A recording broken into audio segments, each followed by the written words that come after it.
Hello hello hello hello hello hello hello hello मेरे बच्चे, कैसे हैं आप सब? आ जाओ आ जाओ आ जाओ आ जाओ, फटाफट से आ जाओ। GIGL के मोस्ट इंपॉर्टेंट चैप्टर का वन शॉट करने फटाफट से आ जाएगी मेरी हर एक स्वीट पोटैटो। सो आ जाओ फटाफट से। बस अब ये ध्यान रखना कि आ गए हो ना तो कहीं जाना नहीं है। जब तक ये वन शॉट नहीं कंप्लीट हो जाता तब तक मेरी हर पुचकी बच्ची यहीं पे बैठेगी। मैम पुचकी, अरे लड़के भी भाई पुचकी ही है, सब सब यहीं बैठेंगे, ठीक है जी? ओके चलो आइए। ओके मेरे बच्चे, a very good morning to you all. Hope you all are doing great at your home. घर पे कैसे हैं? सब बढ़िया? अंकल आंटी ठीक है? घर वाली ठीक है तुम्हारे? सब एकदम बढ़िया चल रहा है, कुशल मंगल टाइप्स।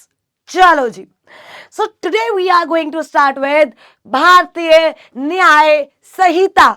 मैम लेकिन मॉड्यूल में तो दोनों एक ही दे रखे हैं, लेकिन फॉर बेटर क्लैरिटी मेरे बच्चे मैं BNS और BNSS का वन शॉट अलग अलग लेकर आऊंगी सो दैट आपको को ज्यादा क्लैरिटी हो सके, ज्यादा चीजें कवर हो सके और ज्यादा अच्छे से चीजें समझ आ सके। I hope it's okay to you all, right? So let's without wasting any time move ahead. चलो सुनना, चैप्टर का नाम BNS, भारतीय न्याय संहिता, राइट? न्याय मतलब जस्टिस गाइस, न्याय मतलब जस्टिस। अच्छा हमें ये पता है कि ये किसको रिपील करके आया है? ये IPC को रिपील करके आया है। अच्छा what is IPC? Indian penal code. Indian penal code is a substantive law, was a substantive law, right? And obviously BNS भी क्या है? substantive law। Ma'am substantive law का मतलब क्या होता है? देखो कुछ चीजें हमें बताती है क्या सही है क्या गलत है। अगर गलत कर रहे हो तो क्या पनिशमेंट मिलेगी, राइट? तो वो जो चीजें होती हैं वो होती हैं सब्सटैंटिव नेचर की। बट मैंने कुछ गलत किया, मेरे को इतने रुपए की सजा मिलेगी या इतने साल की जेल है, वो सजा तक कैसे इंसान पहुंचेगा? भाई मैंने तुम्हारा मर्डर कर दिया, आज मेरे को जेल होगी। मेरे को जेल कैसे होगी? तुम कैसे मेरे खिलाफ कंप्लेंट फाइल करोगे? पुलिस कैसे मेरे को लेकर जाएगी? अरेस्ट कैसे होगा? वारंट कैसे इशू होगा? मजिस्ट्रेट के सामने कब जाना है? सजा कितनी होगी? ये सब जो प्रोसीजर वाली बातें हैं ये लिखी होती है प्रोसीजरल लॉ में। तो पहले के टाइम पे CRPC प्रोसीजरल था और अब CRPC को रिपील करके BNSS आ गया, राइट?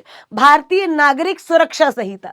बट पहले हम सब्सटैंटिव पोर्शन को कवर करेंगे कि क्या गलत है, कितने तरीके के गलत हो सकते हैं, उन तरीकों के गलत करने की सजा क्या है, एंड उसके बाद मेरे बच्चे हम BNSS पे जाएंगे जहां हम ये पढ़ेंगे कि सजा मिलेगी कैसे। यहां तक ठीक है?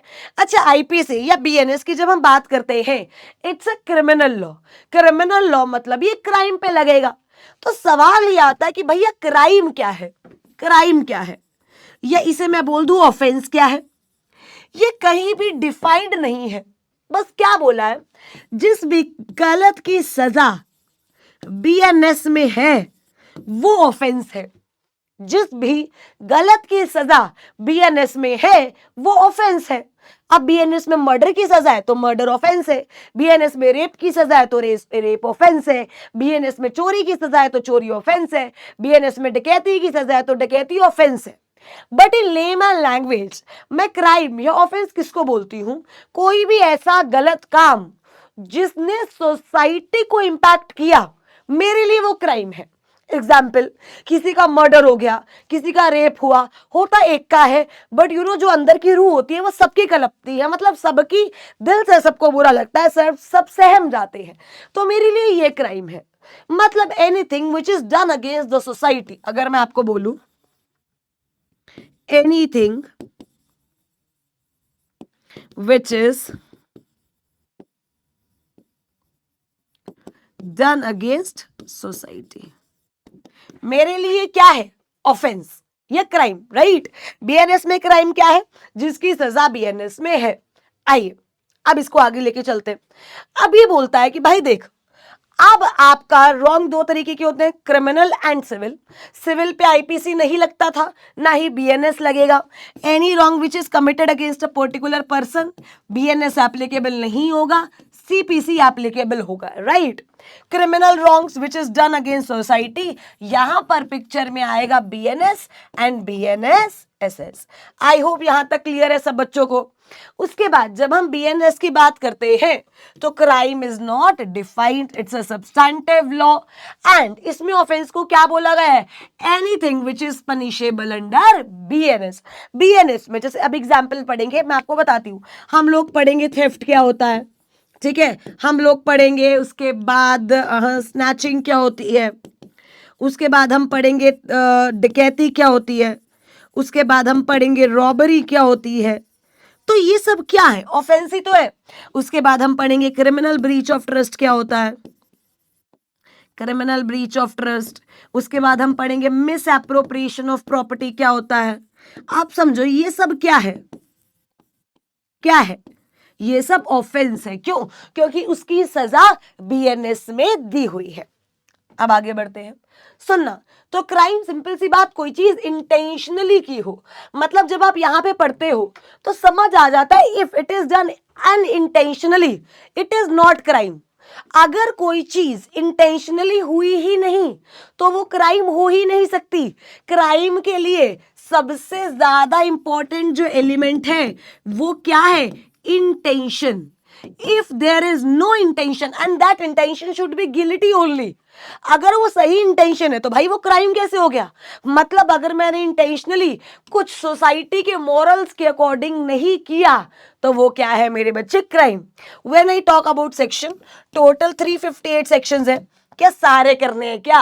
अरे नहीं रे मुन्ना, सारे नहीं करने। टोटल कितने सेक्शंस है, 358, बट सारे नहीं करने।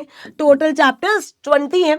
कुछ कुछ सेक्शंस मेरे पेपर में दिए गए हैं, थेफ्ट के सेक्शंस हैं, देन फॉर्जरी, देन डकैती, कुछ कुछ सेक्शंस मेरे पेपर में दे रखे हैं। अब समझो, when I talk about law relating to crime and its procedures, अलग बात है, प्रोसीजर की अलग बात है। जब आप बीएनएस करते हो तो ये सवाल आता है बीएनएस लगेगा कहां पर। मतलब ये जो बीएनएस कहां लगेगा, मतलब बीएनएस की ज्यूरिसडिक्शन क्या है, कौन कौन से ऐसे क्राइम हैं जिन पर बीएनएस लगेगा और कौन कौन से ऐसे क्राइम्स हैं जिन पर बीएनएस लगेगा नहीं। तो मेरी बात सुनना ध्यान से। ज्यूरिसडिक्शन को मेरे बच्चे मैं दो पार्ट्स में डिवाइड करती हूं, ठीक है। एक है intra territorial jurisdiction, intra territorial jurisdiction, ठीक है, और एक है एक्स्ट्रा टेरिटोरियल ज्यूरिसडिक्शन। एक क्या है मेरे बच्चे, एक्स्ट्रा टेरिटोरियल ज्यूरिसडिक्शन। अब लॉ मेकर यहां पे क्या कह रहा है, भाई देख सुन मेरी बात। आप लोग सबसे पहले तो अगर ये वन शॉट देख रहे हैं तो अपनी नोटबुक पेन अपने पास लेकर बैठेंगे, बिकॉज अगर तुम मेरे को सिर्फ ऐसे देखते रहोगे ना तो 1 मिनट में सो जाओगे। तो तुम्हारे लिए बड़ा जरूरी है कि तुम जरा अपना हाथ पैर दिमाग विमाग हिलाते रहो, ठीक है, और लिखते रहो साथ साथ। इंट्रा टेरिटोरियल में अगर मैं आपको एक बहुत सिंपल सी चीज लिखवाऊं, कोई भी क्राइम किसी ने भी किया, इंडिया की टेरिटरी में किया, बीएनएस लगेगा। आइए सुनना, कोई भी ऑफेंस, एग्जाम्पल्स दूंगी अभी, किसी ने भी किया, किसी ने भी किया, इंडिया की टेरिटरी में किया। इसमें इंपॉर्टेंट क्या है, इंडिया की टेरिटरी। क्या इंपॉर्टेंट है, इंडिया की टेरिटरी। अरे भाई टेरिटरी की स्पेलिंग क्यों नहीं आ रही मुझे, टेरिटरी में किया, वो क्या है, इंट्रा टेरिटोरियल, उस पे बीएनएस लगेगा। और मैम एक्स्ट्रा टेरिटोरियल मतलब, सुनना, कोई भी ऑफेंस इंडियन ने किया, इसमें इंपॉर्टेंट क्या है, इंडियन ने किया, कहीं भी किया, उस पर बीएनएस लगेगा। मतलब अगर आप देखो तो इंट्रा टेरिटोरियल में इंडिया की टेरिटरी में होना जरूरी है, किया किसी ने भी हो। एक्स्ट्रा टेरिटोरियल में इंडियन ने किया हो, कहीं भी किया हो। अब इसका एक एग्जांपल लेते हैं, सुनना। अब मान लो हमारी क्लास में गाइस एक लड़का है विपुल, क्या नाम है उसका, विपुल। अब सुनना, ये विपुल है, ये विपुला है, ठीक है। विपुल जो है वो दिल्ली का रहने वाला है, विपुला जो है वो यूपी की रहने वाली है। विपुला ने विपुल का मर्डर किया चेन्नई में, बता दो क्या बीएनएस लगेगा? आपने बोला मैम बिल्कुल लगेगा, इंडिया में हुआ है, इंडिया की टेरिटरी पे हुआ है, इंडिया की धरती पे हुआ है, बीएनएस लगेगा। बहुत बढ़िया। कौन सी जुरिस्डिक्शन आएगी? Intra territorial jurisdiction. कौन सी जुरिस्डिक्शन? Intra territorial jurisdiction. ठीक है जी। क्वेश्चन नंबर 2, ये विपुल, ये ट्रम्पू, ये कौन है? ट्रम्पू। ठीक है। ट्रम्पू मान लो आया है यूएस से और विपुल हमारा एकदम दिल्ली का लौंडा है। ठीक है। विपुल ने ट्रम्पू का मर्डर आगरा में किया, ताजमहल के सामने। बताओ क्या बीएनएस लगेगा? मैम देखो आपने बोला इंडिया में हुआ है, इंडिया की टेरिटरी में हुआ है, किसी ने भी करा है, बीएनएस लगेगा। तो फिर तो इस केस में भी बीएनएस लगेगा, बिल्कुल बीएनएस लगेगा। कौन सी जुरिस्डिक्शन है? Intra territorial. कौन सी जुरिस्डिक्शन है? Intra territorial. क्वेश्चन नंबर 3 देखो, ये ट्रम्पू है, ट्रम्पू। ट्रम्पू ने आगरा में ताजमहल में, ताजमहल के सामने, इसकी गाइस एक इंडियन वाइफ है, इंडियन वाइफ है विपुला, इंडियन। ठीक है। विपुला का मर्डर कर दिया। ये यूएस से आया, ये इंडियन है। मैम पिछला केस भी सेम ही था? नहीं, पिछले में विपुल ने मर्डर किया था, अब ट्रम्पू ने विपुला का मर्डर कर दिया, क्या बीएनएस लगेगा? मैम देखो बहुत सिंपल सा लॉजिक हमने लगा लिया है कि अगर इंडिया की टेरिटरी में हुआ तो लगेगा ही लगेगा, चाहे किसी ने भी किया हो। क्वेश्चन नंबर 4 का एग्जाम्पल दो तब मानू। ये ट्रम्पू है, ट्रम्पू ने इंडिया में ताजमहल के सामने ट्रम्पी का मर्डर कर दिया। अब बताओ दोनों यूएस के, दोनों यूएस के, क्या बीएनएस लगेगा? यस, क्योंकि मर्डर कहां हुआ है? इंडिया की टेरिटरी में। मर्डर कहां हुआ है? इंडिया की टेरिटरी में। तो क्या बीएनएस लगेगा? यस, बीएनएस लगेगा।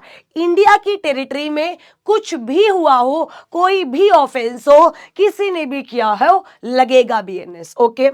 अगला क्वेश्चन, क्वेश्चन नंबर 5। ये विपुल है, ये लोग शादी के बाद गाइस घूमने गए पेरिस। कहां घूमने गए? पेरिस। चलो पेरिस। तो ये आईफिल टावर है, आईफिल टावर के सामने विपुल ने विपुला का मर्डर कर दिया, क्या बीएनएस लगेगा? अब देखो ये इंडिया की धरती पे तो नहीं हुआ, लेकिन क्या इंडियन ने किया है? यस, तो भी बीएनएस लगेगा। बट ये कौन सी आ जाएगी? Extra territorial jurisdiction. ये कौन सी आ जाएगी? Extra territorial jurisdiction. समझ गए? अगला क्वेश्चन, क्वेश्चन नंबर 6। विपुल पेरिस गया था, ट्रम्पू भी आया था और विपुल का ट्रम्पू से लड़ाई चल रही थी। पेरिस में विपुल ने ट्रम्पू का मर्डर कर दिया, क्या बीएनएस लगेगा? यस, क्योंकि किसने किया है मेरे बच्चे? इंडियन ने। किसने किया है? इंडियन ने। या किसके साथ हुआ है? इंडियन के साथ। तो समझो जब इंडिया में कोई भी ऑफेंस हो रहा है, कोई भी कर रहा है, बीएनएस लगेगा। बाहर जाके अगर इंडियन कोई ऑफेंस कर रहा है या इंडियन के साथ कोई ऑफेंस हो रहा है, इंडियन, ठीक है, तो क्या मेरे बच्चे उस पर भी बीएनएस लगेगा? Yes. So this is what we call as intra territorial and extra territorial jurisdiction. अच्छा सुनना, क्या जो भारत के रजिस्टर्ड शिप्स है, रजिस्टर्ड एयरक्राफ्ट है, क्या वो भी इंट्रा टेरिटोरियल में आएंगे? यस। अब मान लो कोई शिप चल रहा है, हर शिप पे एक झंडा होना चाहिए। अब कोई शिप चल रहा है, उस पे इंडिया का झंडा है, उस शिप में अगर कुछ भी होता है तो क्या बीएनएस लगेगा? यस। एक एयरक्राफ्ट, इंडिया रजिस्टर्ड एयरक्राफ्ट, चाहे वो कहीं से भी जा रहा है, उसमें कुछ होता है तो भी क्या बीएनएस लगेगा? यस, क्योंकि अगर कोई इंडियन शिप रजिस्टर्ड है इंडिया में, इंडिया का फ्लैग है उस पर, कोई एयरक्राफ्ट इंडिया का इंडिया में रजिस्टर्ड है, तो उसे भी हम क्या मानते हैं? Indian territory. उसके बाद अगर कोई बाहर बंदा बैठा है, वो इंडिया के कंप्यूटर सिस्टम को हाईजैक करने की कोशिश कर रहा है, क्या उस पर भी बीएनएस लगेगा? यस, उस पर भी क्या लगेगा? बीएनएस। तो आई होप ये जुरिस्डिक्शन आपको क्लियर होगी, intra territorial and extra territorial, and साथ ही में कौन कौन सी चीजों को हम इंट्रा टेरिटोरियल मानेंगे। अब लॉ मेकर कह रहा है यार देख, ये जो प्रोविजंस है ना तेरे बीएनएस के, ये कुछ लोगों पे अप्लाई नहीं होते। मैंने बोला सॉरी मैंने बोला कौन कौन से लोगों पे अप्लाई नहीं होते जरा बता। तो लॉ मेकर कहता देख, प्रेसिडेंट ऑफ इंडिया, अच्छा लगेगा इंडिया के प्रेसिडेंट पे भाई केस चल रहे हैं, तुम ऐसा प्रेसिडेंट रखो ही मत ना जिस पे केस चल रहे हैं, जिसने किसी का खून किया है, जिसने ऑफेंस किया है। और अगर रख लिया है तो फिर जब तक वो प्रेसिडेंट है या जब तक वो गवर्नर है उस पर वो केस नहीं चलेगा। प्रेसिडेंट के नाम पे या गवर्नर के नाम पे जो धब्बा है वो नहीं लगेगा। सिंपल। अगर कोई भी काम प्रेसिडेंट ऑफ इंडिया ने किया है, गवर्नर ऑफ स्टेट ने किया, तो उनपे बीएनएस अप्लाई नहीं होता। फॉरेन सोवरेन, अगर फॉरेन सोवरेन इंडिया आए हैं, उन्होंने कुछ काम किया है, फॉरेन गवर्नमेंट आया, मान लो कल को ट्रंपू आ गया, डोनाल्ड ट्रंप आ गया, भाई उसने कुछ हो गया, उसकी कार से कोई बंदा मर गया, तो आप उसको पुलिस थाना थोड़ी ना लेके जाओगे, जेल में थोड़ी ना रखोगे बंद करके। तो फॉरेन सॉवरिन है, उस पर बीएनएस अप्लाई नहीं होगा। उसके बाद फॉरेन एम्बेसडर्स एंड डिप्लोमेट्स है, उन पर भी बीएनएस अप्लाई नहीं होता है। तो फटाफट से ये जो BNS, intra territorial, extra territorial, but किस किस पर ये अप्लाई नहीं होगा, फटाफट से। President of India, governor of the state, foreign sovereign and foreign ambassador and diplomat. एक बार दोबारा किस पर अप्लाई नहीं होगा? President of India, governor of the state, foreign sovereign, foreign diplomats, foreign ambassadors. I hope it's okay. अब वो कह रहा है, मान लो सुनना, ट्रंपू आया और ट्रंपू आके यहां पर विपुल का मर्डर कर देता है और वो बोलता है उप्स सॉरी। क्या इंडिया में क्राइम है क्या? इंडिया में क्राइम है क्या? यूएस में तो क्राइम नहीं है, मैं तो वहां रोज 100 बंदों को मारता हूं। अच्छा, ट्रंप डोनाल्ड ट्रंप वाला नहीं, कोई नॉर्मल रेजिडेंट है, क्योंकि अगर गवर्नमेंट होगी फॉरेन की तो बीएनएस वैसे भी नहीं लगेगा ना। तो समझो कोई नॉर्मल आया, ट्रंप बोलता उप्स मर गया, आई एम सॉरी ब्रदर। क्यों? क्योंकि मुझे तो पता ही नहीं था इंडिया में ये क्राइम है। तो लॉ मेकर क्या कह रहा है? Ignorance of law has no excuse. जैसे तुमने इंडिया की धरती पर कदम रखा, हम वैसे समझ लेंगे कि तुम में सारे इंडिया के लॉज पता है और तुम पर सारे इंडिया के लॉज क्या हो जाएंगे? एप्लीकेबल। जैसे केस कौन सा है? Mubarak Ali Ahmad versus state of Bombay. Case का नाम देखो, Mubarak Ali Ahmad versus state of Bombay. दोबारा, Mubarak Ali Ahmad versus state of Bombay. इसमें क्या हेल्ड हुआ? That a foreign national can not be defend himself on the ground that he has unaware of the fact, unaware of the law that operates in India. Ignorance of law has no excuse. I guess यहां तक आप मेरे साथ बहुत ही smooth, utterly बटरली delicious तरीके से चल रहे होंगे, राइट? अब आगे बढ़ते हैं। अब जब हम बात करते हैं फंडामेंटल एलिमेंट्स ऑफ क्राइम, भाई क्राइम करने के लिए चाहिए क्या क्राइम को? चाहिए क्या क्राइम को? तो क्राइम करने के लिए 3 चीजें चाहिए। सबसे पहला तो भाई इंसान हो, जानवर तो नहीं कर सकते ना क्राइम। कुत्ते ने काट लिया तो कुत्ते को तो फांसी नहीं दिलवाओगे ना, समझ रहे हो मेरी बात? तो उस केस में वो अलग बात है कि स्ट्रिक्ट लाइबिलिटी बन जाएगी उस ऑनर की। मतलब कुत्ते को तो नहीं होगा ना कुछ भी, शेर ने खा लिया तुम्हें तो नहीं लेके जा सकते ना उसको कोर्ट। ह्यूमन बीइंग होना चाहिए, ह्यूमन बीइंग के इंटेंशन गंदी होनी चाहिए, नजर लगाने वाली इंटेंशन, और उस इंटेंशन से सच में कुछ हुआ हो। एक्ट सीरियस मतलब एक्ट करना।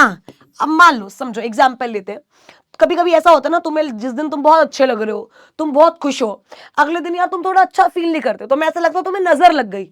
तुम्हें क्या लगी? नजर लग गई। अब सामने वाला इंसान है, उसकी गलत इंटेंशन भी है, बट उसने सामने से कुछ नहीं किया, मन में कर दिया हो तो पता नहीं, तुम्हारे नाम की गुड़िया बना के रखी हो तो पता नहीं, बट वैसे उसने तुम पर आके कुछ नहीं किया, तो तुम ये नहीं बोल सकते कि उसने कोई क्राइम कमिट किया या उसने कोई ऑफेंस किया। तो क्राइम के लिए मेरे बच्चे 3 चीजें बहुत ज्यादा जरूरी है। सबसे पहली क्या है? Human being. दूसरी क्या है? मेंस रिया। और तीसरी क्या है? Act serious. तीसरी क्या है मेरे बच्चे? Act serious. अच्छा, ह्यूमन बीइंग लीगली सही होना चाहिए, legally fit and proper.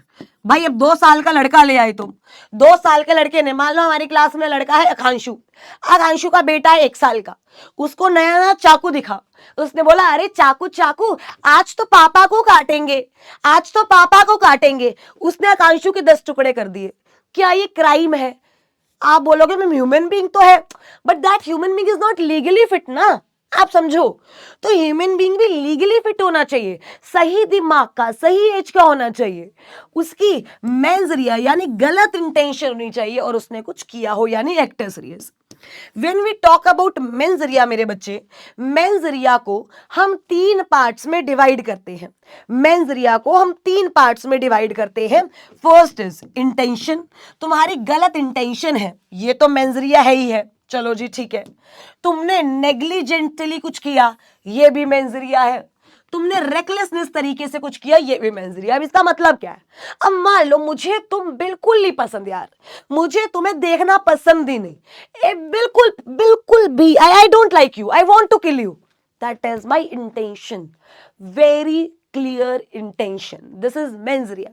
Negligence specifically applicable in case of doctors, right? Doctors की ड्यूटी है to take care of patient. आप मेरे पास आए, आपने बोला मैम मेरा सर दर्द हो रहा है, मैंने तुम्हें इंजेक्शन लगवा दिया चूहे मारने की दवाई का, मैं तुम्हें मारना नहीं चाहती थी, गलती से लग गया, बट समझो जहां मेरी ड्यूटी थी ध्यान रखने की, अगर मैंने वहां ध्यान नहीं रखा, क्या ये एक टाइप की नेग्लिजेंस है? यस। और लॉ मेकर कह रहे हैं नेग्लिजेंस भी मेंजरिया होती है। रेकलेसनेस, अब कोई बंदा है, मान लो ये आकांक्षा हमारी क्लास में, आकांक्षा गाड़ी चला रही है एकदम ऐसे, लैम्बोर्गिनी चलाई जाने हो, राइट? लैम्बोर्गिनी चला रही है फुल स्पीड पे, भाई बंदी को कुछ नहीं दिख रहा। आप समझो, उसको ये तो पता है कि अगर कोई गाड़ी के आगे आ गया तो वो बचेगा नहीं, बट वो वैसे किसी को मारना नहीं चाहती। उसी गाड़ी के आगे आकांशु भाई साहब आए और आकांशु एकदम ऊपर पहुंच गए, आकांशु एकदम ऊपर पहुंच गए, इनको ऊपर जाना था जिंदगी में, लेकिन ये हमेशा के लिए ऊपर पहुंच गए। अब आप समझो बात, क्या यहां पे मैं सच में आकांशु को मारना चाहती थी? नहीं, लेकिन क्या मुझे पता था कि ये अगर कोई आगे आ गया तो बचेगा नहीं? तो दिस इज रेकलेसनेस। वो क्या कह रहा है? इंटेंशनली कुछ किया, मेंजरिया थी। तुम्हारे पास नेग्लिजेंस मतलब तुम्हारे पास ड्यूटी थी कि तुम ध्यान रखो, तुमने ध्यान नहीं रखा, नेग्लिजेंस है, मेंजरिया होगी। तुम्हें पता था कुछ गलत हो सकता है, फिर भी तुमने चीजें नहीं सही की, रेकलेसनेस माना जाएगा। और यहां पर भी तुम्हारी मेंजरिया मानी जाएगी, यहां पर भी क्या होगा? तुम्हारी मेंजरिया मानी जाएगी। तो देखो intention, this is an explicit device to commit unlawful act. Obviously यार, क्या यूजुअली हर केस में मेरी इंटेंशन होगी? क्या हर केस में मेरी इंटेंशन होगी? Yes.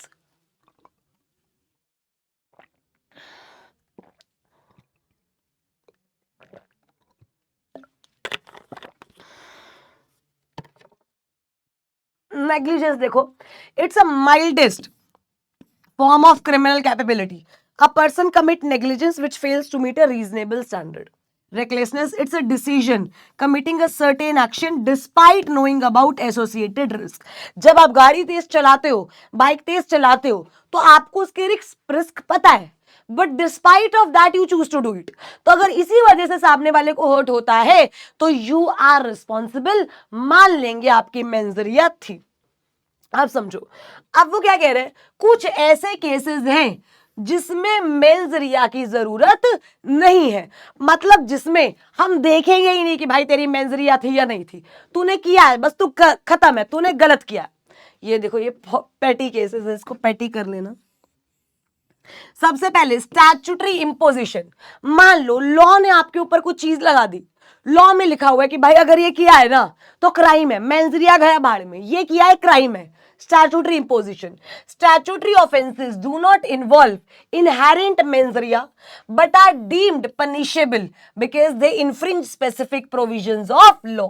So when law imposes any liability, then presence and absence of guilty mind is irrelevant. उसके बाद petty cases, मान लो तुम्हारा चालान कट गया, आप 500 का चालान कटा है, तुम बोल रहे हो अरे नहीं था, मेंजरिया गलती से, अरे भाई छोड़ ना जा। इसमें पेटी केसेस है, छोटे छोटे केसेस है, मेंजरिया प्रूफ करना डिफिकल्ट है। मान लेंगे तूने जानबूझकर किया और दे 500 रुपए, जा। पब्लिक सेफ्टी, अब तुम भाई पब्लिक न्यूसेंस कॉज कर रहे थे without intention, but you are causing public nuisance, तो मेंजरिया नहीं भाई, दे पैसा जो भी है दे।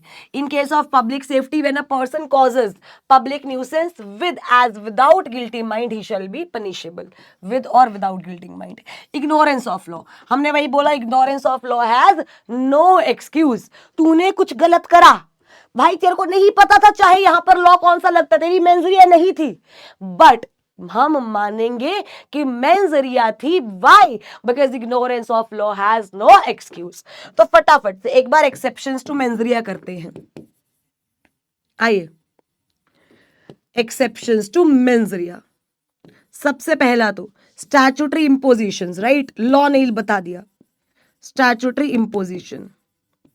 उसके बाद याद करो पेटी केसेस, उसके बाद पब्लिक सेफ्टी, एंड उसके बाद ignorance of law. It's SPPI, SIPP लिख दो, सीप, सिप, सिप, जो भी है, S से स्टैट्यूटरी इंपोजिशन, I से इग्नोरेंस ऑफ लॉ, P से पेटी ऑफेंसेस, एंड P से पब्लिक सेफ्टी। दोबारा SIPP, सिप, S से स्टैट्यूटरी इंपोजिशन, I से items of cost, sorry books of accounts पे चली गई, I से इग्नोरेंस ऑफ लॉ, P से पब्लिक सेफ्टी, एंड P से पेटी केसेस। क्या याद रहेगा?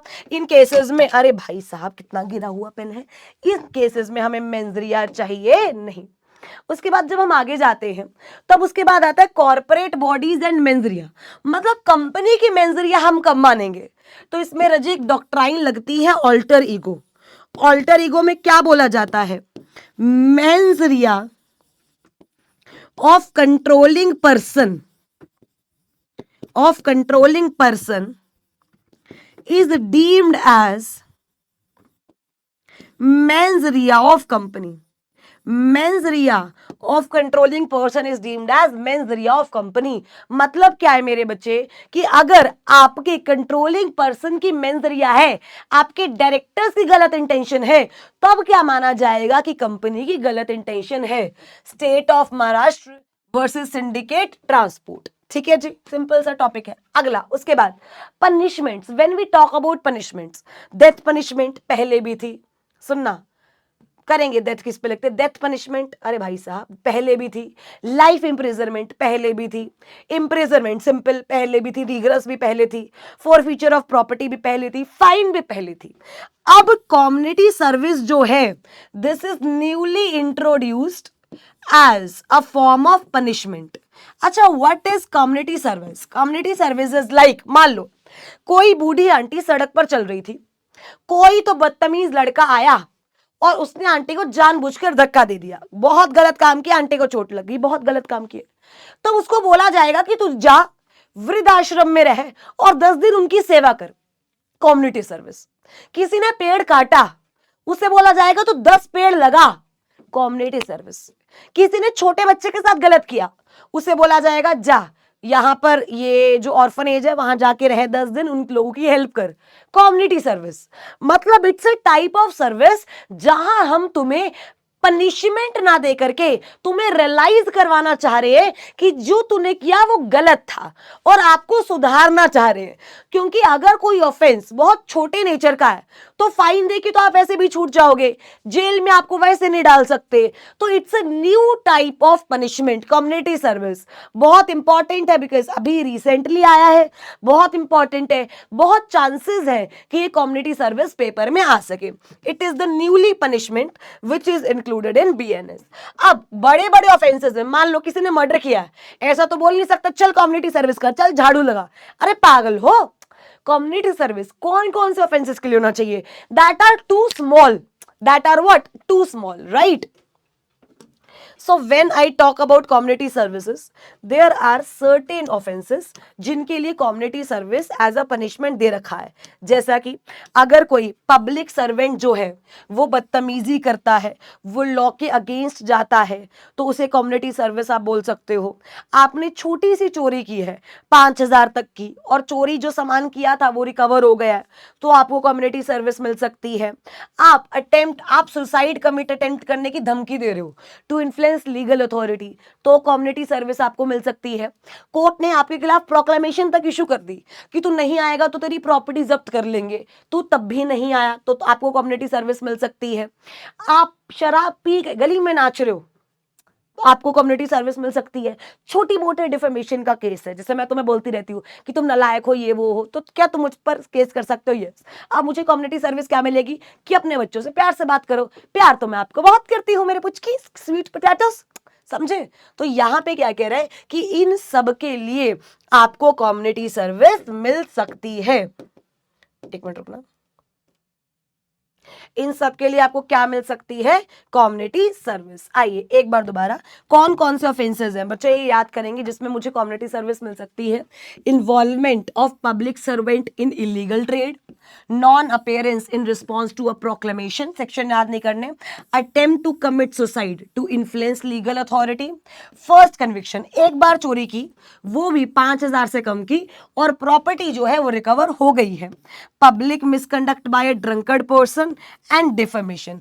तो ये 6 ऑफेंसेस ऐसे हैं जिसमें आपको सजा क्या मिलेगी? Community service. देखो कम्युनिटी सर्विस हमने बोला ओवर इनकार्केशन और फाइन्स, इम्प्रिजनमेंट और फाइन्स की जगह आप कम्युनिटी सर्विस चूज कर सकते हो। It is the goal is to promote rehabilitation and reduce the burden of the prison system, ताकि हर बंदा जो है भाई वो जेल में नहीं धक्के खाए, आपको कुछ जेन्युइनली समझ आए। तो ये जो था अमेरिका में यूज होता था छोटे छोटे ऑफेंसेस को पनिश करने के लिए, अब किस में आ गया ये? इंडिया में। तो एक बार देखते हैं कौन से ऐसे केसेस हैं मेरे बच्चे जहां आपको कम्युनिटी सर्विस जो है एज अ पनिशमेंट मिलेगी। आओ, ये था ना, लिखिए केसेस जहां पे पनिशमेंट क्या है मेरे बच्चे? Community service. आइए, कम्युनिटी सर्विस। तो सबसे पहला illegal trade by public servant, right, involvement in illegal trade off public servant, ठीक है जी।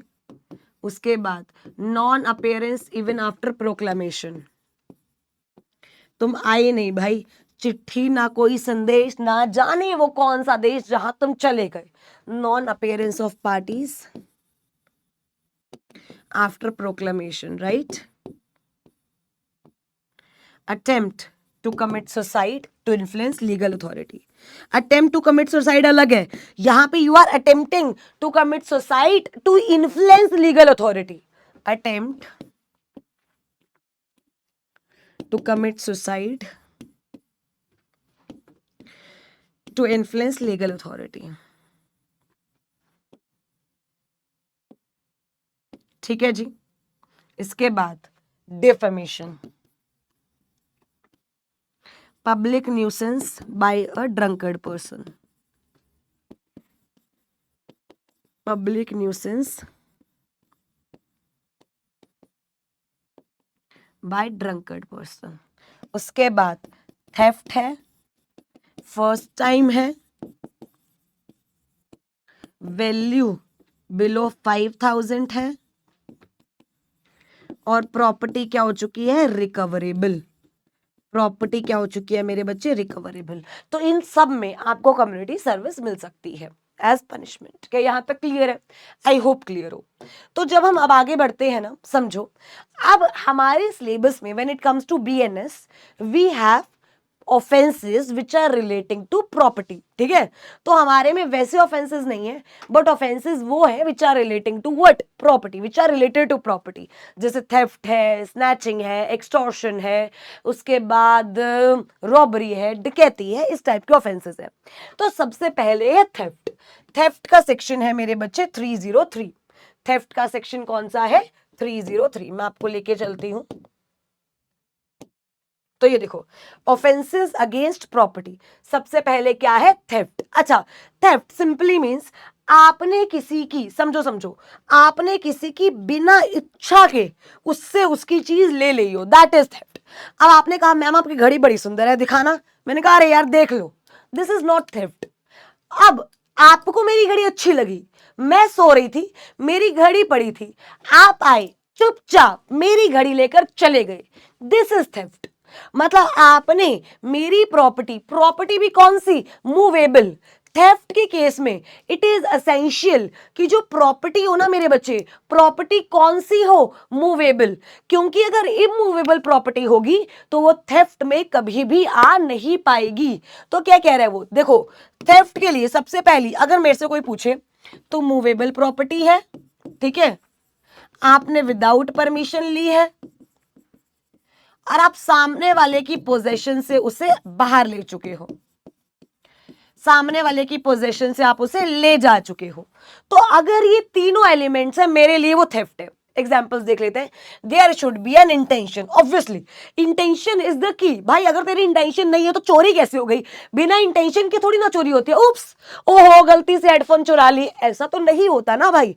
व्हेन वी टॉक अबाउट चोरी, चोरी का मतलब ही क्या होता है, जो चीज इंटेंशन से की है। There should be intention of dishonestly taken the property should be movable, the property should be taken out of possession without that person's consent and property should be moved, property वहां से कहीं और लेकर गए हो, that is theft। अब वो कहना थेफ्ट के बहुत सारे पहलू आते हैं। मान लो एक टूटी है, टूटी मतलब एक टैप है, उस टैप में एक्सपेंसिव लिक्विड है, आपने वो टैप ओपन करी जिससे एक्सपेंसिव लिक्विड गिरा और आपने ले गए, क्या ये भी चोरी है? यस, ये भी चोरी है। उस टैप को ओपन करना का इफेक्ट वैसा ही था जैसे आप किसी चोरी की चीज को लेके जा रहे हो, क्योंकि जब आपने टैप खोली तो पानी गिरा या लिक्विड गिरा, आप ले गए, तो क्या वो भी चोरी है? बिल्कुल चोरी है।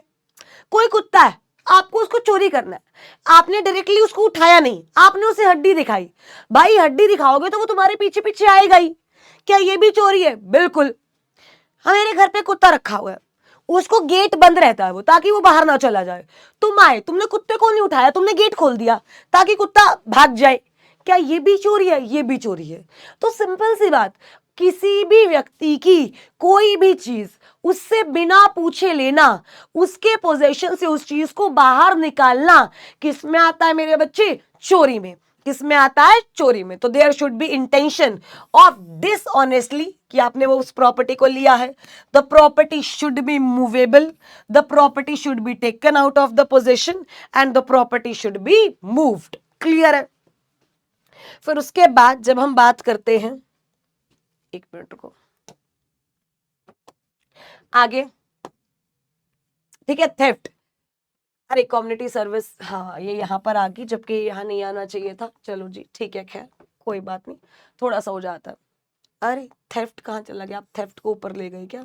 चलो एक बार यहाँ से आ गया थेफ्ट। चलो स्टेजेस ऑफ क्राइम के बाद में करेंगे। Attachment to earth, if something is attach to earth, जब तक वो इमूवेबल है तब तक वो थेफ्ट नहीं है। पेड़ है, चोरी नहीं कर सकते, पेड़ को काट लिया तो थेफ्ट हो जाएगा। Same act as severance and moving, जैसे कि अभी मैंने बोला, आपने टैप खोली, राइट, रिमूविंग ऑब्स्टेकल, गेट बंद था, आपने गेट खोला, you are removing obstacle. Animals, आपने एनिमल्स को कुछ लालच दिया, देखो क्या लिखा हुआ है, if someone make an animal move they are consider to move the animal and everything that animal carried, right. आगे बढ़ते हैं। पनिशमेंट, वो कहता फर्स्ट टाइम कॉन्ट्रावेंशन है, imprisonment which may extend to 3 years और फाइन और बोथ। इसको एक बार इसमें से देखते हैं, ठीक है। पनिशमेंट फॉर थेफ्ट हम लोगों ने यहां पर बात की थी, ये रहा। According to BNS, whoever commits crime, theft shall be punishable with imprisonment, either description, which may extend to 3 years or fine or both. And in case of second and subsequent conviction of any person, he shall be punishable with rigorous imprisonment for a term which shall not be less than 1 year, but which may extend to 5 year and fine. इतना याद कर लो, ये enough रहेगा।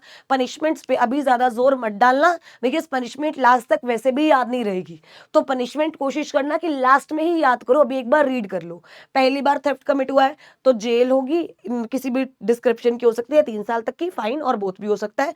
दूसरी बार या उससे अगली बार किया है तो रिग्रेस होगी, 1 साल की तो ज्यादा से ज्यादा 5 साल तक भी जा सकती है, एंड साथ में फाइन होगा और नहीं है। इसके बाद आता है स्नैचिंग। अच्छा, what is snatching guys? What is snatching? Snatching का मतलब होता है मेरे बच्चे, आपने क्विकली फोर्स के थ्रू किसी से कुछ छीना, दैट इज स्नैचिंग। मतलब it should be quickly, it should be forcefully, it should be suddenly, that is snatching. तुम अरे गोल्ड की चैन अच्छी लग रही है, क्या छीन लूं क्या?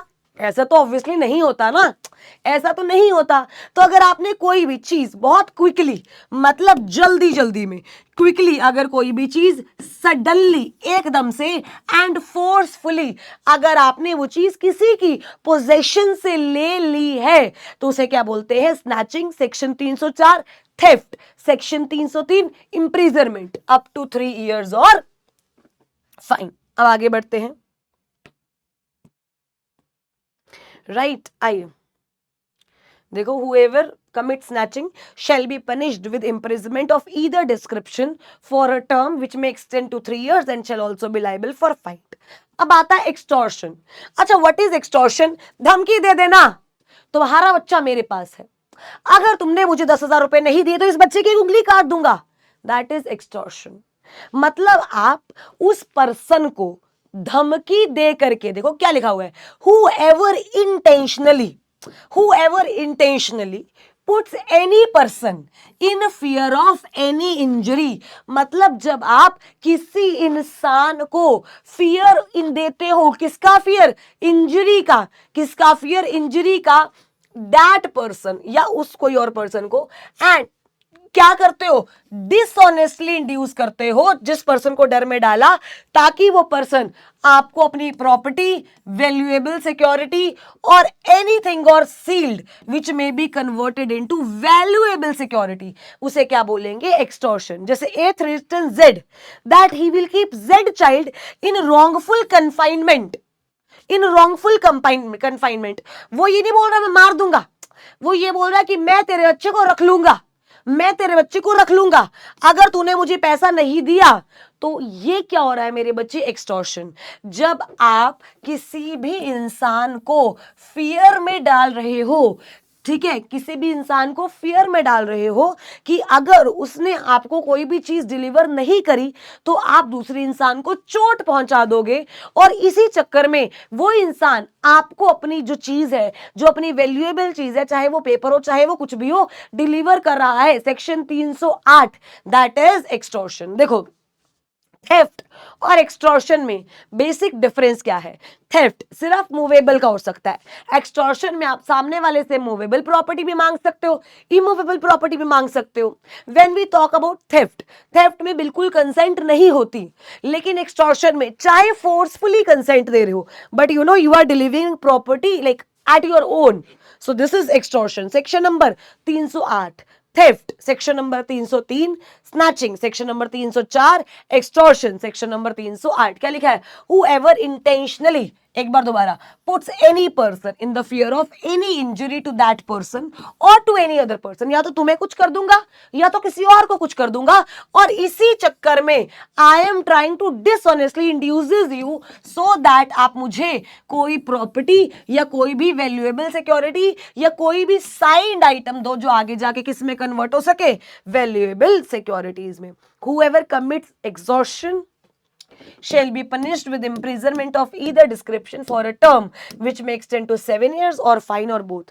समझो, थेफ्ट 3 साल होता है, right, but extortion is a serious one, तो इसमें हम कितना कर लेते हैं? 7 साल। देखो यहां पे भी लिखा है, intentionally puts other in a fear, dishonestly induces the person to deliver property or valuable security, anything signed sealed which can be converted into security। तो आइए सुनना, whoever commits extortion, imprisonment of either description, maximum 7 years or fine or both। Attempt to extortion, अगर आप fear injury का भी दे रहे हो तो up to 2 years of imprisonment और फाइन और both. Attempt of extortion by threat of death, तो यहां पर भी कितने साल की होगी मेरे बच्चे? 7 साल की। कितने साल की होगी? 7 साल की। क्या यहां तक क्लियर है?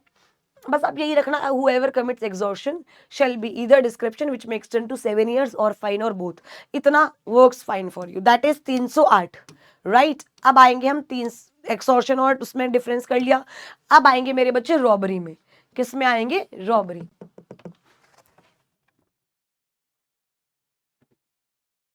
हाँ जी, अब आगे चलते हैं। Robbery, robbery section 309। But robbery में ना बच्चे एक बात ध्यान रखना, रॉबरी जो है ये थ्रेट और एक्सटॉर्शन का ही एक भयानक रूप है। ध्यान से, when we talk about robbery ना, रॉबरी इज नथिंग, या तो बहुत बड़े लेवल की चोरी या तो बहुत बड़े लेवल का एग्जॉर्शन इज रॉबरी।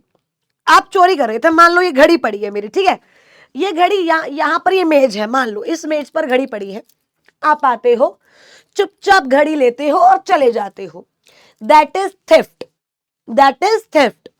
आप आते हो, आपने घड़ी उठाई लेकिन मैं एकदम जाग गई और आपने मुझे गोली मार दी, दैट इज रॉबरी। आप समझो, जब आप सामने वाले बंदे को फियर दे रहे हो, इंस्टेंट डेथ का, इंस्टेंट हर्ट का, दैट इज रॉबरी। आप आए, आपने मुझे बोला श, श, अगर एक आवाज करी तो गोली मार दूंगा, दैट इज रॉबरी। आपने मुझे फियर दिया, किस चीज का फियर? इंस्टेंट डेथ का। अरे भाई बंद जा, किस चीज का फियर? इंस्टेंट डेथ का, इंस्टेंट इंजरी का। एग्जॉस्शन, एग्जॉस्शन कैसे रॉबरी होगी? मैंने आपको बोला साइन करता है, अगर 2 दिन में साइन नहीं करे तो तेरे को घर आके मारूंगा, दिस इज एक्सटॉर्शन। मैं तुम्हारी कनपट्टी पर बंदूक रख के बोल रही हूं, साइन नहीं करे घर आके मारूंगा, साइन कर अभी नहीं तो गोली चला दूंगा, दैट इज रॉबरी। मतलब जब इंस्टेंट हर्ट होता है, जब इंस्टेंट फियर होता है, दैट इज रॉबरी। और जब ये होता है ये कर दूंगा, वो कर दूंगा, ये कर दूंगा, भाई ऐसा, दैट इज एक्सटॉर्शन। देखो वो क्या कह रहे, रॉबरी क्या है? रॉबरी, रुको इसको यहां से चलाते हैं। हाँ, रॉबरी इंक्लूड्स थेफ्ट और एक्सटॉर्शन। इट्स एन ये बड़ा वर्जन है किसका? थेफ्ट का या एक्सटॉर्शन का। Extortion become robbery when it is accomplished by the violence और fence of instant death, fear or fear of instant death. Theft is robbery if during the act of theft or while carrying away that property obtained by theft, offender caused death or wrongful restraint. अब आइए इसके कुछ examples करते हैं। जैसे भैया AC थोड़ा कम कर दो, ठंड लग रही है काफी। आइए जैसे देखिए example, situation which constitutes robbery. Z holds Z down, A holds Z down and fraudulently takes Z money and jewelers from Z clothes without Z content. A has committed theft and in order to committing theft has voluntarily caused wrongful restraint to Z. Z को बांध दिया रस्सी से, ये क्या हो गई? Robbery. Robbery क्या नहीं है? A obtains property from Z by saying your child in the hands of my gang and will be put to death unless you send us 10,000 rupees. This is extortion. This is not robbery because यहाँ पर instant death नहीं है। समझो, यहाँ पर ये एक future time के लिए चीज पोस्टपोन कर दी गई है। वो क्या कह रहे? Punishment for robbery, whoever commits robbery shall punish with rigorous imprisonment। क्योंकि इसमें आप इंस्टेंट फियर कर रहे हो, फिजिकल वायलेंस कहीं ना कहीं यहां पर है, तो विच may extend to rigorous, which may extend to 10 years and fine. और अगर आप रॉबरी कर रहे हो before sunset, between sunset and sunrise highway पर, the imprisonment may extend to 14 years, the imprisonment may extend to 14 years। आओ एक बार पढ़ते हैं। देखो, रीग्रेस इंप्रिजनमेंट जो 10 साल तक की हो सकती है, और फाइन और एंड आएगा इसमें। और अगर आप सनसेट और सनराइज के बीच में कर रहे हो, मान लो सनसेट हो गया 8 बजे, सनराइज हो रहा है सुबह 5 बजे, तो 8 के 5 बजे अगर आप हाईवे पे कर रहे हो तो मेरे बच्चे आपको 14 साल तक की क्या हो सकती है? जेल। 14 साल तक की क्या हो सकती है? जेल। That to regress, that is robbery. अगला आता है डकैती। डकैती इज काइंड ऑफ रॉबरी, एक अकेला इंसान कर सकता है, लेकिन डकैती में वी नीड 5 और मोर पीपल। मींस डकैती के केस में at least 5 people should be there. कितने लोग होने चाहिए मेरे बच्चे? कम से कम 5 लोग होने चाहिए डकैती के लिए। When 5 or more person joined together to commit robbery, it is called डकैती। अच्छा मान लो, समझो ऋषभ सर के घर हम 5 लोग गए, हमने प्लान बनाया, शिवानी ने, आकांशु ने, विपुल ने, दीपिका ने और एक गिनी है, मान लो हमारी क्लास में। हम लोगों ने प्लान बनाया कि चलो ऋषभ सर के घर डकैती करते हैं। मैंने कहा नहीं यार, ऋषभ सर मेरी बड़ी भाई जैसे है, मैं उनके घर डकैती, तौबा तौबा तौबा तौबा, मैं गेट बता दूंगी, बस पिछले गेट से चले जाना। मैं गेट बता दूंगी, बस पिछले गेट से चले जाना। क्या मैं भी लायबल हूं? यस, मैं भी लायबल हूं। जिन्होंने डकैती कमिट करी वो तो लायबल है ही है, लेकिन जिन्होंने डकैती में क्या करी है, हेल्प, क्या करी है मेरे बच्चे, हेल्प, वो भी लायबल है। देखो, व्हेन 5 और मोर पर्सन, याद रखना रॉबरी एक भी हो सकता है, लेकिन अगर वही रॉबरी 5 या 5 से ज्यादा लोग एक तरीके से गैंग करता है तो उसे हम डकैती कहते हैं। इवन इफ ऑल पार्टिसिपेट नहीं करते, लेकिन वो वहां या तो प्रेजेंट है या तो हेल्प कर रहे हैं with an common intention, it is still a dacoity. क्या यहां तक क्लियर है? Essential elements of dacoity, robbery है या रॉबरी का अटेम्प्ट है, कम से कम 5 पर्सन है, एक्टिव पार्टिसिपेशन हो या हेल्प कर रहे हो, एवरी पर्सन वेदर कमिटिंग और एडिंग, मतलब अगर हेल्प भी कर रहा है तो भी क्या कमिट की है मेरे बच्चे, डकैती। क्या कमिट की है, डकैती। When I talk about punishment for डकैतीज, पनिशमेंट फॉर डकैती क्या है ये एक बार देखते हैं। Whoever commits डकैती shall be punishable imprisonment for life because this is that serious। अच्छा, बस ऐसे याद रखो, थेफ्ट में सिंपल होती है यूजुअली, उसमें सिंपल है, एक्सटॉर्शन में सिंपल है, but when it comes to robbery rigorous है, when it comes to dacoity it is rigorous and imprisonment for life, या फिर rigorous imprisonment which may extend to 10 years and fine. मतलब आपको 2 तरीके की सजा हो सकती है, या तो उम्र कैद होगी या फिर 10 साल के लिए रिग्रेस इम्प्रिजनमेंट होगी। देखो क्या लिखा हुआ है, anyone who commits डकैती, imprisonment for life or regress imprisonment for a term which may extend to 10 years and fine। Case law Emperor versus Lashkar, it was held that murder committing by the dacoits while carrying away the stolen property was murder committed in the commission of the dacoit and every offender is liable for the murder। अगर डकैती के case में murder होता है तो हर offender, चाहे आपने उसमें पार्टिसिपेट किया हो नहीं किया हो, अगर आप वहां पे प्रेजेंट हो या आपने हेल्प भी करी है तो you are liable, you are what मेरे बच्चे, लाइबल। आगे चलते हैं, एक सेकेंड, ये क्या हो गया, पनिशमेंट फॉर डकैती तो हमने कर लिया ना। आइए, अगला है dishonest miss appropriation of property. अगला क्या है, dishonest miss appropriation of property. इसको अलग से या इसको ऐसे हाईलाइट करेंगे, सेक्शन नंबर 314, सेक्शन नंबर 314। अब सुनना क्या हुआ, अगर आप ये घड़ी मुझसे में बिना पूछे लेकर जा रहे हो, this is theft, right, this is what, theft. But आप मेरे से घड़ी पूछ के लेके गए, बोल रहे मैम मुझे अच्छी लग रही है, मैं कल डालने के लिए ले जाऊं। मैंने कहा ले जा, मेरे क्यूटी पोटैटो, स्वीट पोटैटो, इधर इधर इधर इधर, मैंने कहा ले जा। तुमने जाके, तुम लालची, तुमने घड़ी बेच दी, जाके तुमने घड़ी क्या कर दी, घड़ी बेच दी।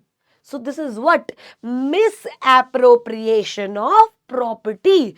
This is what मेरे बच्चे, misappropriation of property। देखो क्या लिखा हुआ, whoever dishonestly misappropriates any movable property shall be punished with imprisonment for a term which may extend not less than 6 months but which may extend to 2 years, but which may extend to 2 years। आओ एक बार इसको देख लेते हैं, ठीक है जी। Dishonestly appropriates shall be punished with imprisonment which may not less than be 6 months but which may be extend 2 months and fine। अब इसकी illustrations देख लो। अच्छा, जब हम dishonestly misappropriation की बात करते हैं या जब हम BNS की बात करते हैं, इसमें हम जितनी ज्यादा illustrations पढ़ेंगे ना उतनी ज्यादा चीजें हम लोग को समझ में आएंगी। जैसे A takes property belonging to Z, एक आउट ऑफ जेड पोजीशन, क्योंकि ए को लगा वो सच में उसकी है, बट बाद में जब ए को पता चल गया वो उसकी नहीं है, तब भी उसने वो प्रॉपर्टी लेकर रखी। क्या ये क्रिमिनल मिस एप्रोप्रिएशन है? बिल्कुल। ए फ्रेंडली टर्म्स पे था जेड की लाइब्रेरी में गया, वहां से किताब उठा ली। अब क्या हुआ समझो, उसके बाद ए ने वो बुक सेल कर दी। क्या जब किताब उठाई थी तब मेरी आपकी दोस्ती थी, चलो मैंने आपके उस पे उठाई थी, मान लिया कंसेंट थी, बाद में बेच दी। मतलब you are dishonestly appropriating the property. क्या यहां तक क्लियर है? हाँ जी। A and B being joint owners of a horse, A takes the horse out of B possession, चलेगा, बिल्कुल चलेगा। भाई ए ने ले जाके बेच दिया, क्या ये चलेगा? ये नहीं चलेगा, that is criminal disappropriation, misappropriation of property, right. उसके बाद आगे बढ़ते हैं, dishonesty, dishonest misappropriation of property by a deceased person. भाई कोई मरा हुआ था, मैंने उसके गहने उतार लिए, दैट इज प्रॉपर्टी की मैंने डिसएप्रोप्रिएशन की of a deceased person. Criminal breach of trust, अच्छा दो चीजें आती हैं, एक आता है ब्रीच ऑफ ट्रस्ट और एक आता है मेरे बच्चे चीटिंग। एक क्या आता है? चीटिंग। अच्छा, what is breach of trust? Breach of trust मतलब मैंने आपका भरोसा तोड़ा, और चीटिंग मतलब मैंने आपसे झूठ बोला। दोनों अलग है। बहुत सारे बच्चों को दोनों सेम लगते हैं, बट दोनों क्या है मेरे बच्चे? अलग। ब्रीच ऑफ ट्रस्ट का मतलब क्या होता है कि आपने कोई चीज मुझे दी थी कि आप रख लो, मैंने आपका भरोसा तोड़ा और वो चीज आगे दे दी, that is breach of trust. What is cheating? आपको झूठ बोल करके मैंने कुछ करा, मतलब डिसेप्शन। चीटिंग के लिए क्या जरूरी है? धोखा, डिसेप्शन, डिसऑनेस्ट इंड्यूसमेंट, ओमिशन और एन एक्ट बाय ओमिशन या हार्म, ये सब चीटिंग के लिए क्या है मेरे बच्चे? जरूरी। A false representation, concealment of a fact, तो ये क्या है आपके पास? चीटिंग। क्या है? चीटिंग। एक बार चलते हैं, देखो offense of the cheating. In most of offenses related to property, the accused may get possession out of a thing in question, but in cheating he obtains possession as well as the property in it. Cheating मतलब आपने झूठ बोलकर कुछ किया है, जैसे for an example, A by falsely pretending to be in civil service intentionally deceives Z and thus dishonestly induces Z to let him have credit on goods, जिसको उसको पे ही नहीं करना था। तो ये क्या है मेरे बच्चे? चीटिंग। ध्यान से देखिए, cheating is whoever by deceiving any person fraudulently or dishonestly induces the person so deceived to deliver any property, any person, or to consent that any person shall retain any property, or intentionally induces the person so deceived। सीधी सी बात देखो, धोखा देकर, झूठ बोलकर आपसे कुछ ऐसा कराना जो आप अदरवाइज नहीं करते, आपसे कुछ लेना जो आप अदरवाइज नहीं देते, that is cheating. That is what? Cheating. Questions देखते हैं। A by putting and counterfeit mark on an article, मतलब कोई चीज ब्रांड की नहीं है, उस पर झूठा मार्क लगा करके उसने जेड को डिसीव कर लिया। See, that is what cheating. That is not theft, that is not extortion, that is not robbery, that is not डकैती, that is not breach of trust. Breach of trust कब होता है? जब सामने वाला बंदा मुझ पे ट्रस्ट कर कर मुझे अपनी प्रॉपर्टी दे रहा है, that is where breach of trust comes into picture. But cheating का मतलब क्या होता है? मेरे पे किसी ने कुछ भरोसा नहीं किया, मेरा काम है बेचने का, मैं झूठ बोल रही हूं, मैं वो चीज लेने के लिए, वो पेपर्स, वो डॉक्यूमेंट, कुछ भी लेने के लिए मैं झूठ बोल रही हूं, that is cheating, right. X by exhibiting to Z a false sample, गलत सैंपल दिखा दिया, वो प्रोडक्ट है ही नहीं जैसे सैंपल दिखाया है, तो क्या ये भी चीटिंग है? ये भी चीटिंग है। आप समझो, तो ये सब क्या है? Cheating. Main ingredients of a cheating, वो कह रहा है सबसे पहला तो डिसेप्शन, उसके बाद डिसऑनेस्टली आपने इंड्यूस करा है किसी भी पर्सन को टू डिलीवर एनी प्रॉपर्टी और to consent that any property any person shall retain the property. या तो आपने झूठ बोलकर प्रॉपर्टी ली है, या तो आपने झूठ बोलकर कंसेंट ली है कि ये प्रॉपर्टी आपके पास ही रहे। ये क्या है?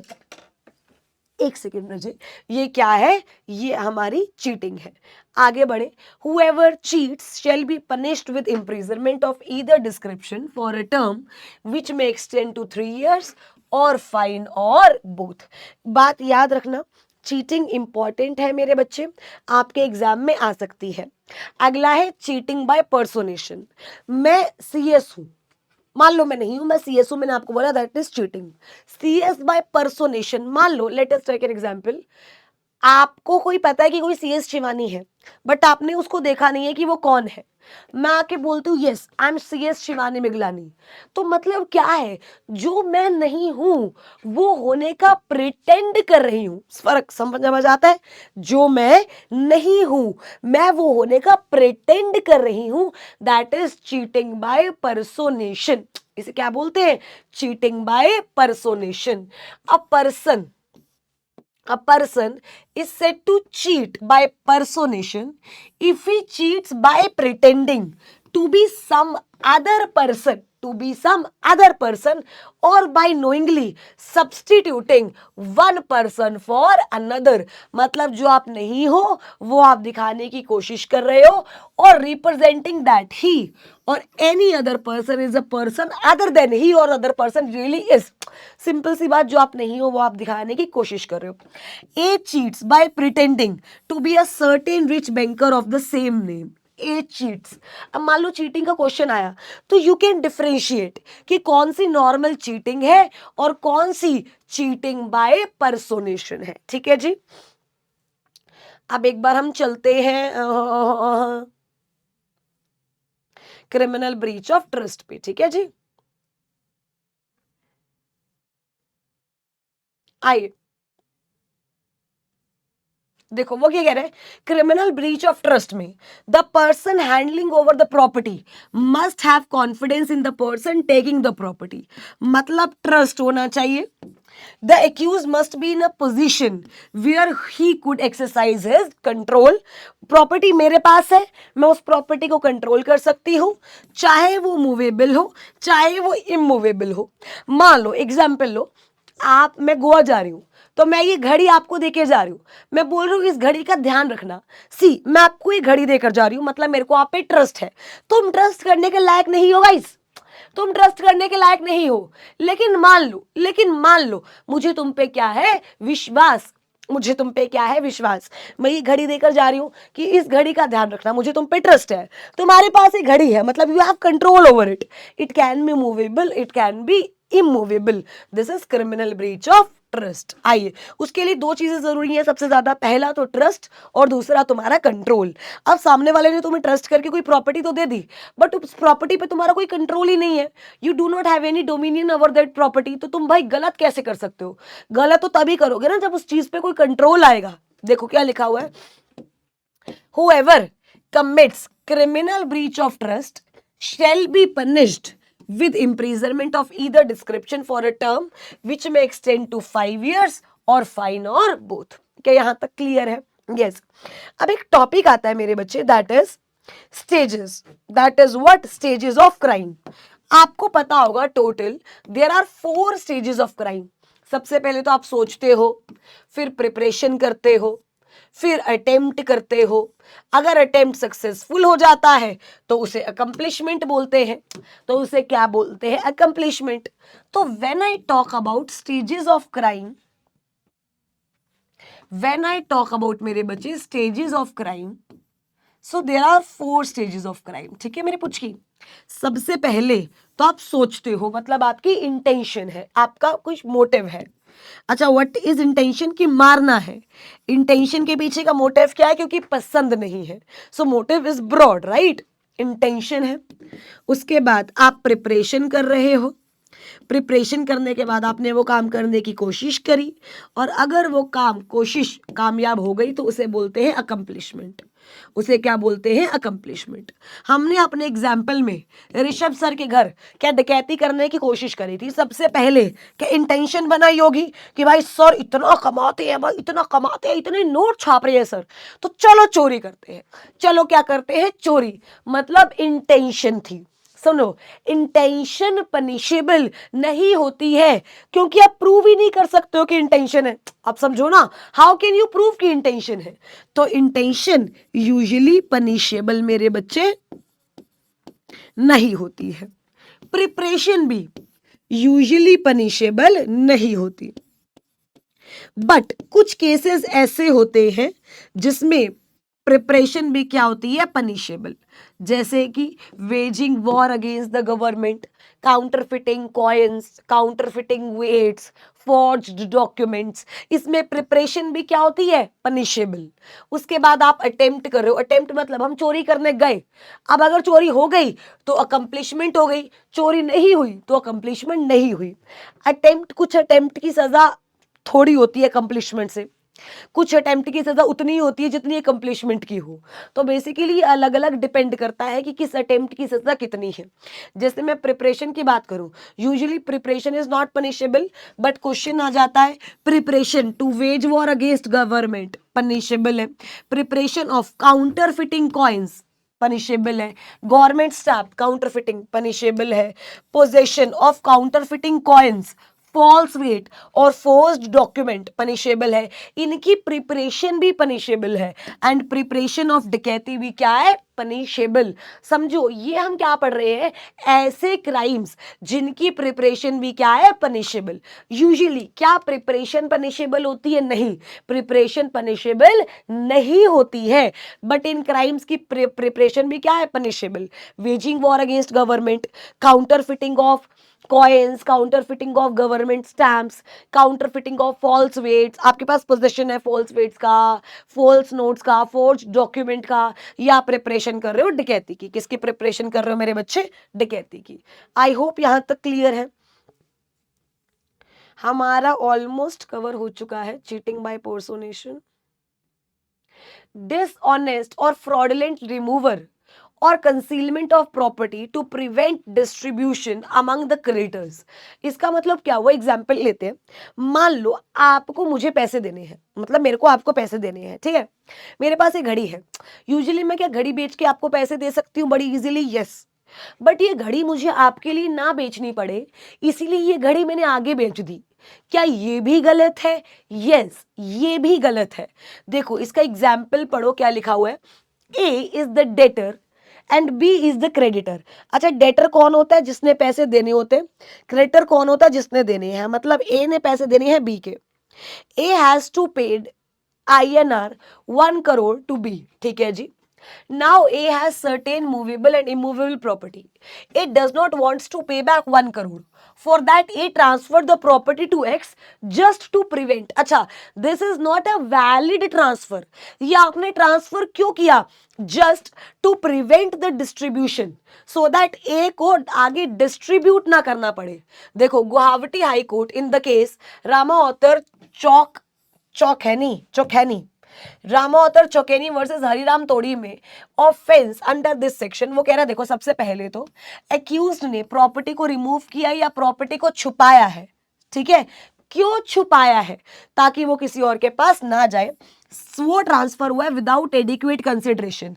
मैंने अपनी घड़ी मुझे आकांशु को ना देनी पड़े इसलिए मैंने विपुल को दे दी, बट वैसे ही घड़ी की कीमत है 10,000 रुपए, लेकिन मैंने विपुल को 2 रुपये में दे दी, तो क्या इनएडिक्वेट कंसिडरेशन है, यस। तो क्या आप समझ पाओगे कि ताकि आकांशु को ना देनी पड़े इसलिए मैंने इसको दी।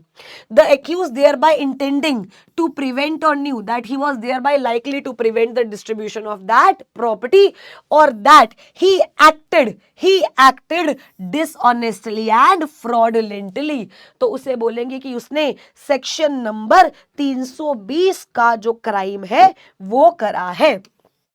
क्या यहां तक सब साथ है मेरे, पक्का पक्का, कोई दिक्कत कोई परेशानी, कोई दिक्कत कोई परेशानी। आई होप मेरे बच्चे everyone is with me, right. Next class में हम BNSS स्टार्ट करेंगे और कुछ बचा हुआ पोर्शन होगा इस चैप्टर का, वो उसके साथ ही जो है मेरे बच्चे we will be completing it उसके साथ ही। आई होप आपको BNS अच्छे से समझ आया हो। हमने कोशिश की कि हम हर चीज़ जो है मेरे बच्चे BNS में कवर कर सके आपकी फटाफट से, बिकॉज क्लास में हमें बहुत टाइम से चीज़ें कराते हैं, यहाँ पर बहुत ज़्यादा क्विकली हमने चीज़ें कराई।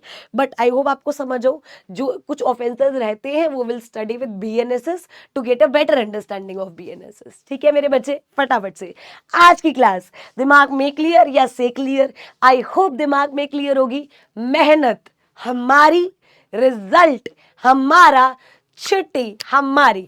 Thank you so much, have a great day ahead, love you all, bye.